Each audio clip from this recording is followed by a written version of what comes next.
ስናን ወረዳ ደጋማ የአየር ንብረት አላት። 17 ቀበሌዎችን ስትይዝ 6 ወረዳዎች ያቋስሟታል።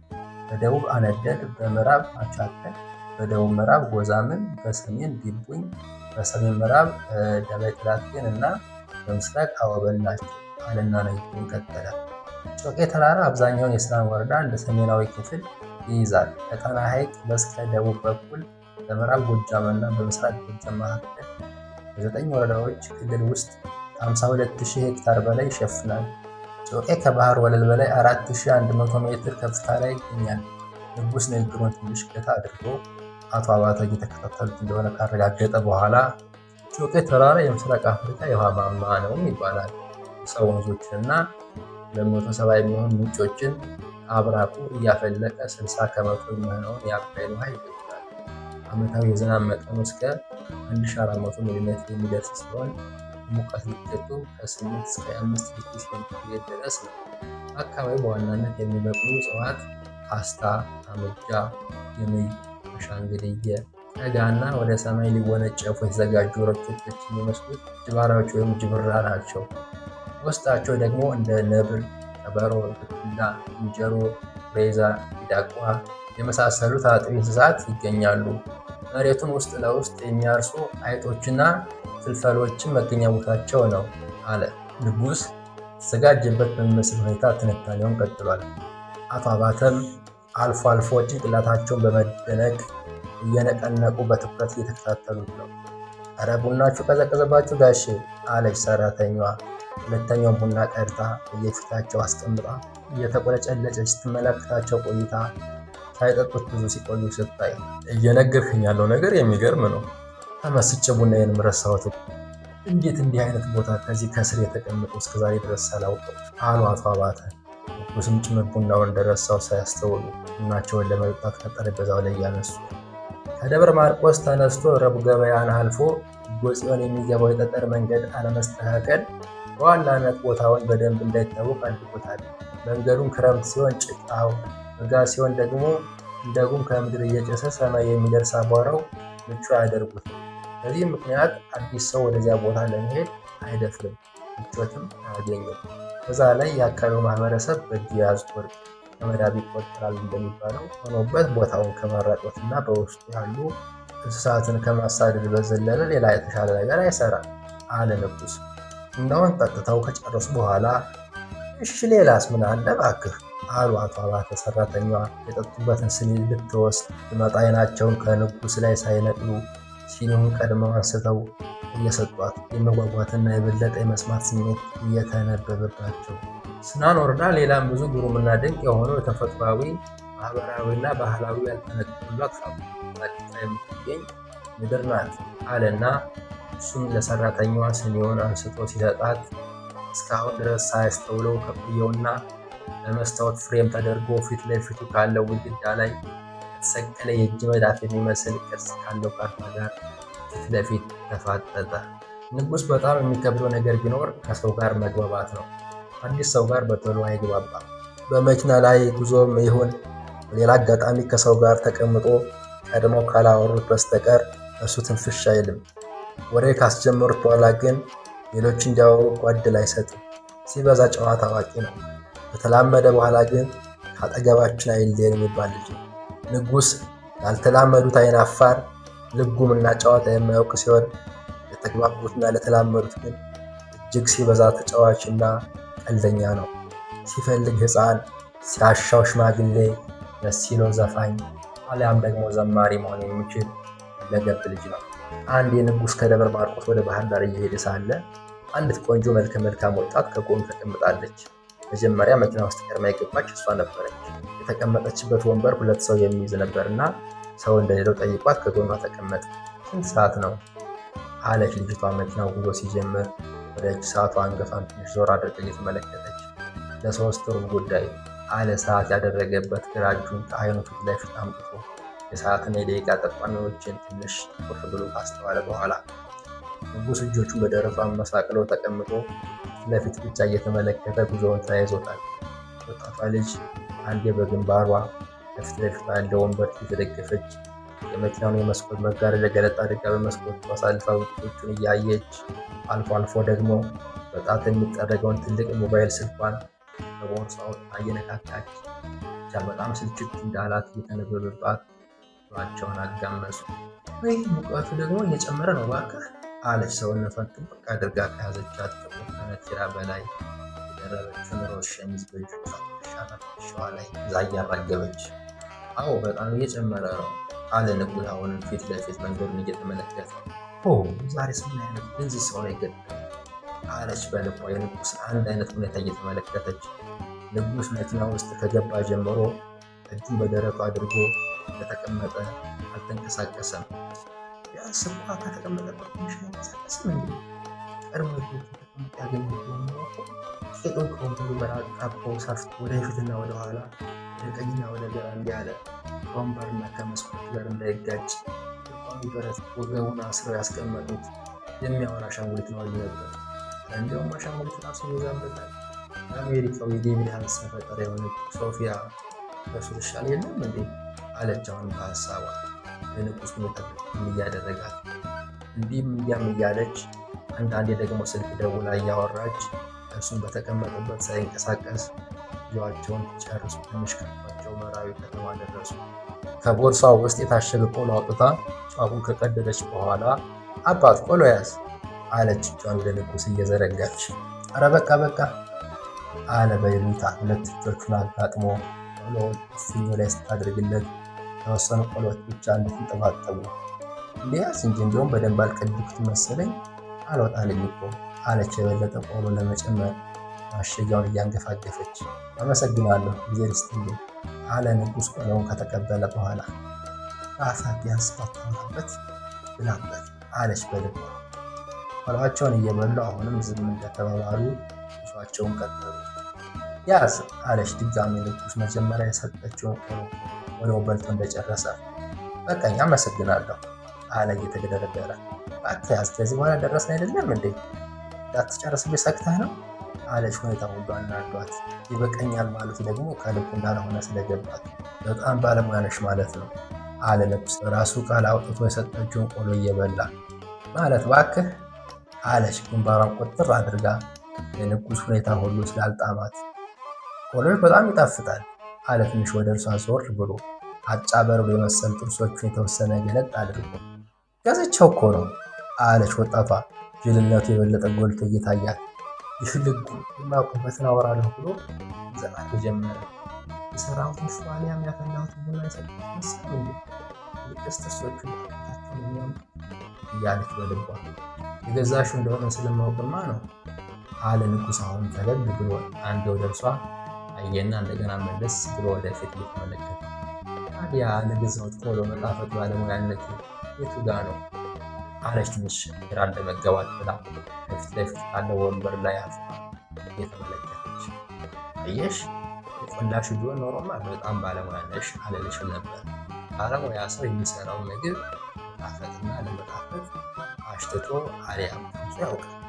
አንቺ ግን ማሽተትም መቅመስም በሌለበት በማየት ብቻ ጣፋጭ ብሎ ታውቂያለሽ ማለት ነው። ይህ ደግሞ በጣም ባለሙያነት አለ ንጉስ።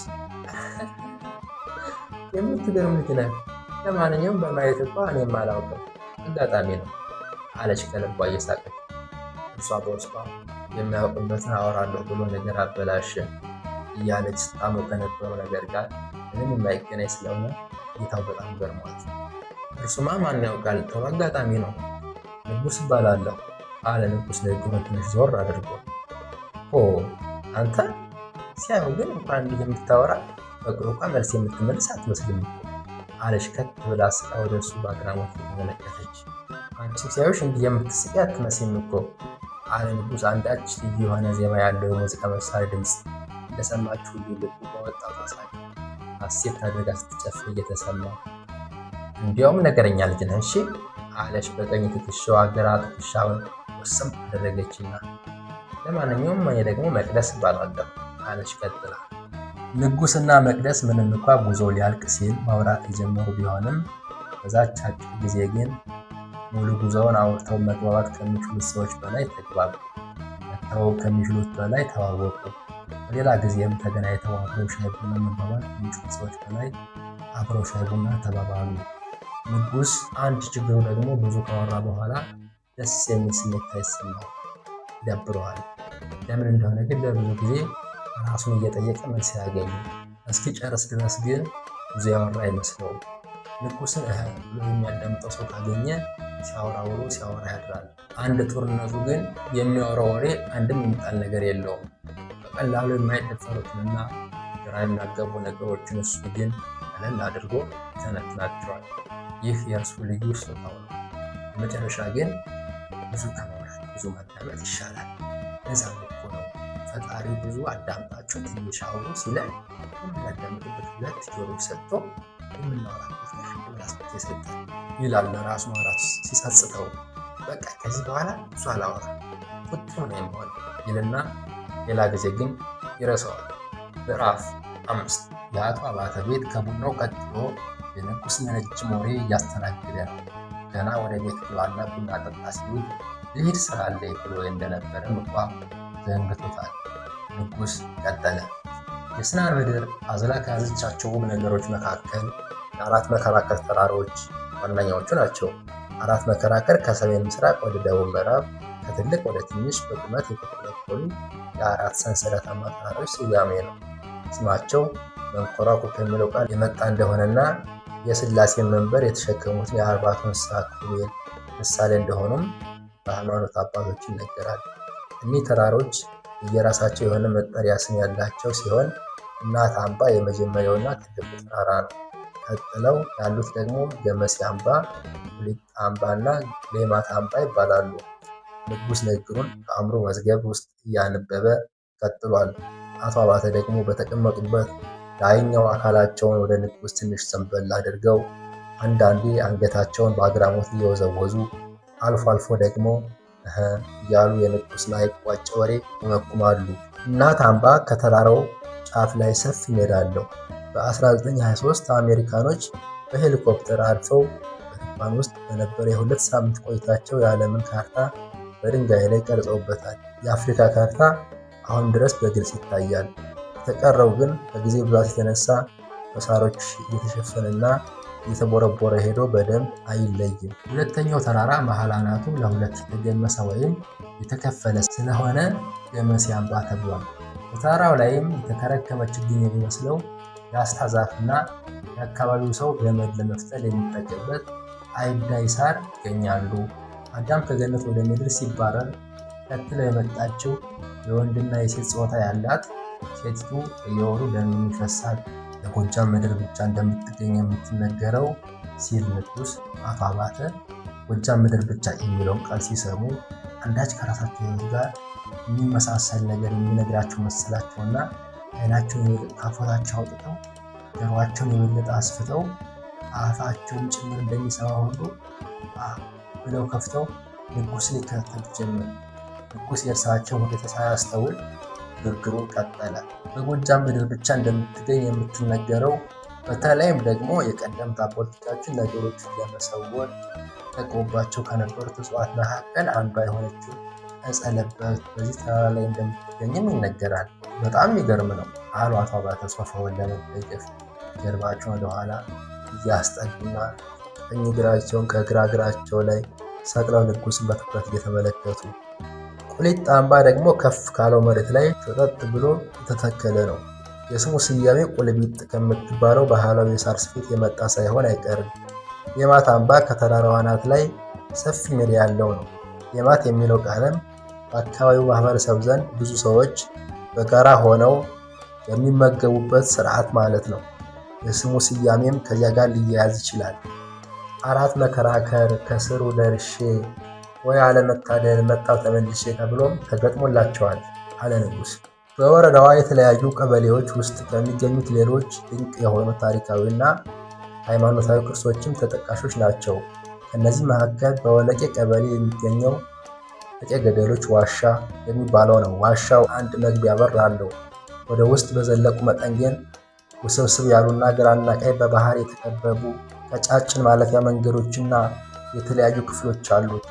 ውስጥ ለውስጥ ከአራት መከራከር ጋር ይገናኛልም ይባላል። የመጨረሻ መዳረሻው ግን በውል አይታወቅም። በሆነ ጊዜ ሰዎች የሄዱበት መንገድ መመለሻው እንዳይጠፋቸው ከመግቢያ በሩ ላይ ረጅም ገመድ ተይዞላቸው የላይኛውን የገመድ ጫፍ ይዘው ጧፍ እያበሩ እስከ 200 ሜትር ድረስ መሄድ ችለው እንደነበር ይነገራል። ሌላው አስደናቂ ነገር ደግሞ አሁንም ድረስ በዚህ ቀበሌ በወለቄ ቅዱስ ሚካኤል ቤተክርስቲያን የሚገኘው ከሰማይ የወረደ መስቀል የሚባለው ነው። ይህ መስቀል በአፄ ገብረ መስቀል ዘመነ መንግስት አንድ ገበሬ መሬቱን እያረሰ እያለ ከመሬት ውስጥ ማረሻውን የሆነ ነገር ይይዝበታል። ማረሻውን ለመንቀል የታገለ ሳለ ከሰማይ ተነስቶ ማረሻው ከተሰካበት ቦታ ላይ ቀስተ ደመና ተተክሎ ያያል። በዚህ ጊዜ ማረሻውን የያዘውን ነገር ሄዶ ሲያይ መስቀል ሆኖ ያገኘዋል። መስቀሉ ለቤተ ክርስቲያን ወስዶ እንዲሰጥና ለምትኩም ለእርሱ ደግሞ 6 አሞሌ ጨው ይሰጡት ዘንድ ለአባቶች እንዲነግር በሕልሙ ታይቶት መስቀሉን ወስዶ ለቤተ ክርስቲያን አስረክቧል። በአፄ ሱስንዮስ ዘመነ መንግስት ጻድቁ አቡነ ዘርአብሩክ ከግሽ አባይ ምዕራብ ጎጃም ተነስተው ወደ ምስራቅ ጎጃም ሲመጡ አካባቢው በደን የተሸፈነ ውብና ማራኪ እይታ ያለውና ዘላኖች ከብት በማርባት የሚኖሩበት ቦታ ያገኛሉ። እሳቸውም ይህ ቦታ የገዳም ሀገር ይመስላል ብለው ጸልዩበትና ጠበልም ይፈልቅላቸዋል። ያ ቦታ ከዛ ጊዜ ጀምሮ አሁንም ድረስ ብዙ ህሙማን የሚፈወሱበት የዚላን አቡነ ዘርአብሩክ ጠበል ሌላው አንዱ የስናን በረከት ነው። ዚላን የሚለው ስምም የዘላን ሀገር ወይም ዘላን ከሚለው የመጣ እንደሆነ ይነገራል። በዚህ ቦታ ጻድቁ ሲጸልዩ 3 በውሃ የተሞሉ ጋኖች ተገልጠውላቸዋል። 2ቱ የውሃ ጋኖች ለሰው ሊታዩ አይገባም ብለው ከመሬት ውስጥ ስለሰወሯቸው አሁን ለሚፈልቀው የሻንዳ ጸበል መነሻ ምንጭ እንደሆኑ በሃይማኖት አባቶች ዘንድ ይነገራል። 3ኛው ጋን ግን አሁንም ድረስ ከዓመት 2 ጊዜ ብቻ ጥቅምት 13 እና ጥር 13 እየተከፈተ ምዕመናን ጠበሉን ይቋደሳሉ። በዚህ ጋን ውስጥ ያለው ጠበል ተቀርቶ አይጎድልም፣ ካለመቀዳቱ የተነሳም ሞልቶ አይፈስም። ሁሌም አንድ አይነት መጠን አለው እንጂ። ንጉሥ ብዙ ባወራ መጠን የአነጋገር ለዛው እያማረ የድምፅ ቅላጼው ለጆሮ የተመቸና ንግግሩ እየጠነከረ ይሄዳል። ንግግሩን ሲሰሙት ውለው ቢያድሩ አይሰለችም። እሱም የበለጠ የማውራት ፍላጎቱ እየጨመረ ይሄዳል። ከጨረሰ በኋላ ግን ደስ አይለውም። አሁን ግን አልጨረሰም። ገና ብዙ መተንፈስ የሚፈልገው ነገር አለው። ስናን ሌላም ብዙ ሃይማኖታዊ እና ታሪካዊ ሀብቶች ያሉባት ቦታ ናት። ከነዚህም ውስጥ በቤተ መቅደስ አምሳል የተሰራው ከውስጥ ጥልቅ ባህር ኖሮት ከባህር ውስጥ ደግሞ ጨረቃን የሚመስል ብርሃን ያለበት ሙቀጭ ስላሴ በጥሩ ዋሻ ቤተክርስቲያን እና ጥንታዊቷ ደብረ ዘይት ማርያም ቤተክርስቲያን ተጠቃሽ ናቸው አለ ንጉሥ። ሌላው ደግሞ ካናታቸው ላይ የሚገኘውን የጣናን ውሃ በስውር እየተጎነጩ ከስናን የጮቄ ተራራ ስር ሲደርሱ ከምድር በላይ እየተፉ ከሰሜን ወደ ደቡብ የሚምዘገዘጉት ታላላቅ የአባይ ገባር ወንዞች ናቸው። ከእነዚህ መካከል ሺገዛ፣ ሆዴብ፣ ሙጋና ጨሞጋ ዋናዎቹ ናቸው። የጨሞጋ ወንዝ ከዳንጉሌ ቀበሌ ይነሳል። የራሱን ታናናሽ ገባሮች በመጨመር ስናን ወረዳን ለ2 እየከፈለ ቁልቁል ተሸምጥጦ ደብረ ማርቆስ ከተማን በስከ ምዕራብ በኩል ገላምጦ አይቶ ወደ ታላቁ ወደ አባይ ይቀላቀላል። ለአቅመ ዩኒቨርሲቲ ደርሼ ወደ ባህር ዳር ዩኒቨርሲቲ እስክመጣ ድረስ በዓይኔ አይቼ የማውቀው ታላቅ ወንዝ ቢኖር ጨሞጋ ነበር አለ ንጉሥ ትንሽ ፈገግ ብሎ። ጨሞጋ እንደ ማንኛውም ወንዝ ክረምት ሲሞላ፣ በበጋ ግን ሙላቱ ከዚህ ግባ የሚባል አይደለም። በበጋ ሰዎች ወደ እሱ ወርደው ገላቸውን ይታጠቡበታል፣ ልብስ ያጥፉበታል። በክረምት ግን አይሄዱም እንጂ ቢሄዱ ከሙላቱ የተነሳ እርሱ ራሱ አጣቢዎችን ያጥባቸዋል። በዚህ ምክንያት በክረምት እንስሳትም ቢሆኑ ሊሻገሩት አይችሉም። ከተሻገሩትም ምናልባት ጠንከር ያሉ በቅሎችና ፈረሶች ብቻ ናቸው። ሰዎች ግን ከ3 አሊያም ከ4 እንጨቶች በተሰራች ድልድይ ይሻገሩታል። ዛሬም ቤተሰቦቼ ያው ወቅቱ ገና ሰኔ ሆኖ ውሃው ብዙም አይሙላና ያስቸግራቸው እንጂ ይህን ወንዝ ተሻግረው ነው ወደ ረቡዕ ገበያ የሚመጡ። ቤታችን ከጨሞጋ ወንዝ በስተ ምስራቅ በኩል ይገኛል። ገበያ ለመሄድ ከቤታችን ተነስተን አቅጣጫችንን ወደ ምዕራብ አድርገን ጨርበና የሚባለውን ተራራ ቁልቁል እግራችን እጥር እያለና የምንረግጠው ምድር እየራቀን አፍንጫችን ለሚደፋ ትንሽ እስኪቀረን ድረስ ወርደን በትንሽዬዋ ድልድይ ጨሞጋን ተሻግረን ከ2 ሰዓት የእግር ጉዞ በኋላ ረብ ገበያ እንገባለን። ጨሞጋ በበጋ ወቅት ውስጡ ያሉት ድንጋዮች ተቋቁረውና ፈጠው ሲታዩ ተክዞ የተቀመጠ የዝንጀሮ መንጋ ይመስላሉ። በመካከላቸው የበጋውን ፀሐይ ተቋቁማ ፍልፍል ከምትለው ትንሽዬ ንጹህ ውሃ በስተቀር ባዶ ነው።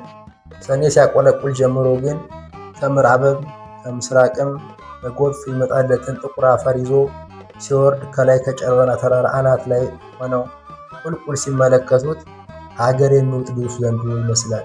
እየተጥመለመለና እያጓራ ሲወርድ ሲያዩት ያስፈራል አለ ንጉሥ ከላይ ከጨረና ተራራ አናት ላይ ሆነው ሲል የቦታውን ከፍታ ለማግለጽ ቀኝ እጁን ከአናቱ በላይ ከፍ እያደረገ። ጨሞጋ ትክክለኛ ስሙ ቂም ወጋ እንደነበረ ይተረካል።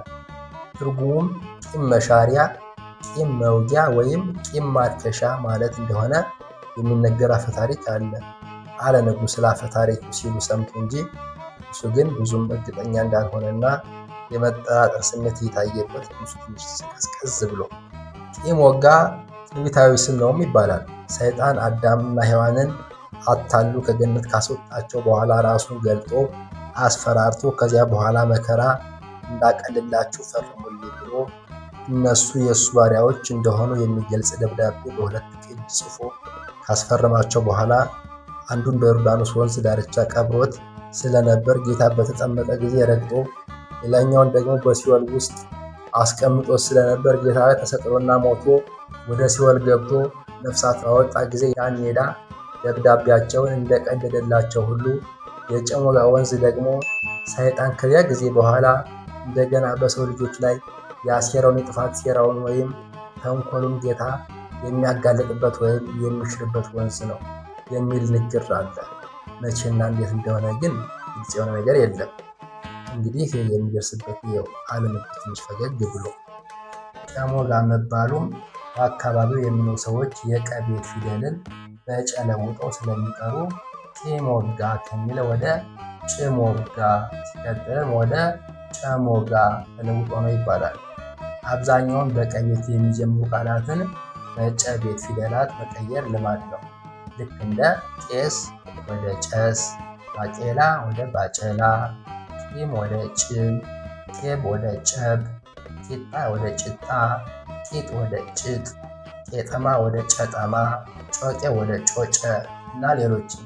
አልፎ አልፎ ሌላም የፊደላት ለውጦች አሉ። ለምሳሌ ኪዳን ወደ ችዳን፣ መኪና ወደ መኪና፣ ሚስት ወደ ምሽት፣ ውስጥ ወደ ውሽጥ፣ ጊደር ወደ ጅደር፣ ባለጌ ወደ ባለጀ እና የመሳሰሉት።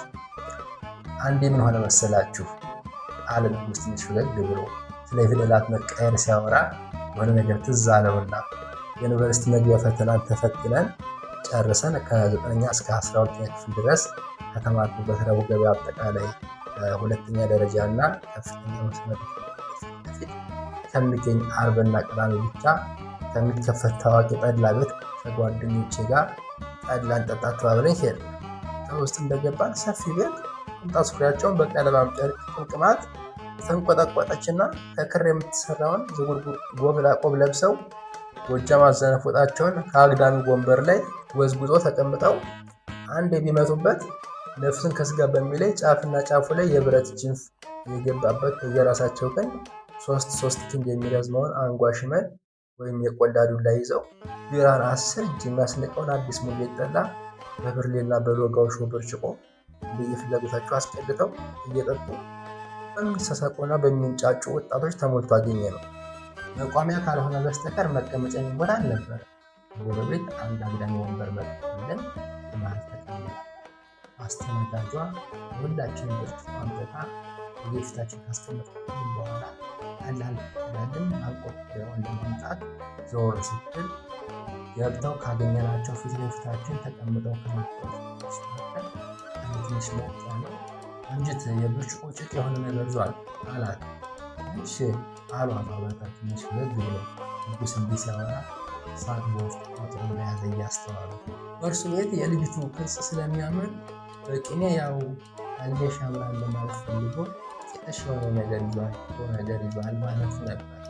እሱ ይህ ነገር ማለቱ ልጅቱ እንደወደዳት እንድትረዳና እሷም ይህን ንግግሩን ሰምታ እንዳልሰማች እሱንም እንዳላየችው ሰረቅ አድርጋ ወደፊት ለሚጠይቃት ነገር ሁሉ ቅድሚያ እንድታስብበት አስቦ ነበር አለ ንጉሥ ሳቁ በመሃል እየገባ እጁን እያቁረጠረጠ። ነገር ግን ልጅቱ ሌላ ቦታ ቆይታ የመጣች ስለነበረች ጭጥ ማለት ቂጥ ማለት እንደሆነ አላወቀችም እና ምን ለማለት እንደፈለገ አልገባትም። ናፊን ወንድም ብርጭቆ ምን ሆነ ብላ እንደገና ወደኋላ መለስ ስትል እየተጠቋቆሙ ሳቁባት። በዚህ መካከል ከሌላ ቡድን ደግሞ በልቡ እሷን ያስባት ጎረምሳ ኖሯልና ሁለት ወጣቶች መሰዳደብ ጀመሩና በመጨረሻ አለሰው ሆነ። እኛም የተቀዳሚውን ጠላሳን ቀምሰው እግሬ አውጪኝ ከቤት ወጥተን ሰፈሩን ለቀን በሩጫ ተፈለግ አለ ንጉሥ። ይገርማል ግን አንቆርሽ ምን ያልከው ጠላሚት የሚሰራል አባባሉ። ያው ሁሉም የአካባቢ ወጣት ያለበት ስርዓት ነው። ሽመሉ ደግሞ ይህ ሲሆኑ ድጋፍ ሰው በመስከር አሊያም በሌላ ምክንያት ሲጣሉ ደግሞ መፍከቻ ይገጥመውና መፈናከቻ ነው። ያን የራሱ እኛ ከሄድ በኋላ ስንሰማ በጣም ተደባድቦ ነበር አሉ ንጉሥ። እንኳን ጥሩ ነገር አይደለም፣ ሊቀር ይገባዋል። ሌላስ ምን የተለየ ነገር አለ እባክህ? አብዛኛው የስናን ወረዳ መሬት ገብስ፣ ባቄላ፣ ድንችና አፕል ለማብቀል ምቹ ነው።